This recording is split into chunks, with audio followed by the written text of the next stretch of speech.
Is the bus rapid transit system the solution to traffic congestion? Motoring Forum tackles this question.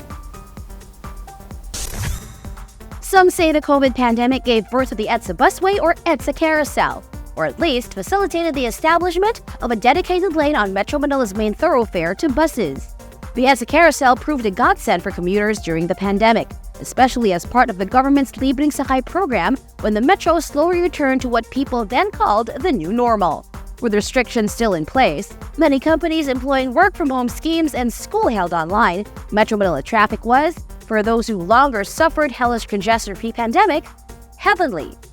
But when health authorities deemed it safe for enough people to return to normal life, the floodgates were opened for motorists and motoring. Traffic congestion returned with a vengeance.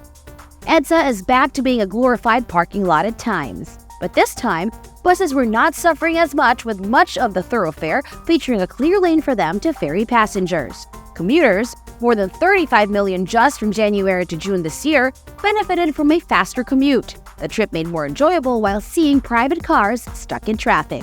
The EDSA Carousel experiment shows that a bus rapid transit or BRT system could be what congested urban centers like Metro Manila need to provide a reliable transport for the masses while easing traffic congestion. Transport economist Robert C. Jr., in an article on Rappler, indicated that the EDSA Carousel could be made safer and more convenient to make public transport an attractive alternative to using a private car. The article also said turning the EDSA Carousel into a full-blown BRT would mean faster, more frequent, and more reliable buses. The Department of Transportation has earlier aired plans to privatize the EDSA busway, but was still undecided how to go about it.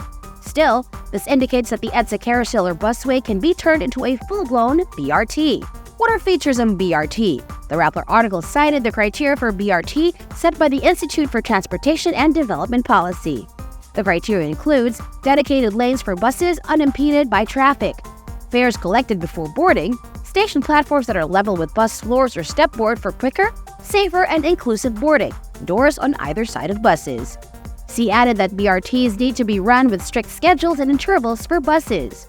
The Rappler article noted BRT projects in various stages of development in the country. One such project is being pushed by the Basis Conversion and Development Authority, targeting to establish a BRT system connecting Pampanga and Tarlac by 2027. Already underway is a project to set up a BRT system in Cebu.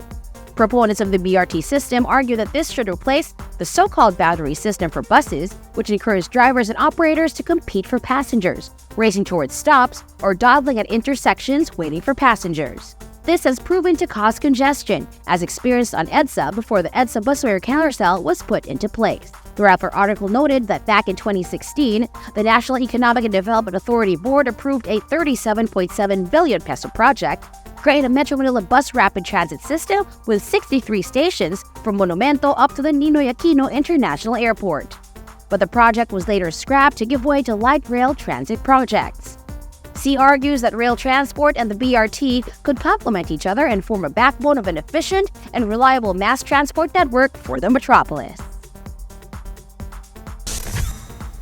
There is yet hope that the EDSA Carousel can turn into an efficient BRT system, which could then spawn similar systems on other major radial and circumferential roads of Metro Manila.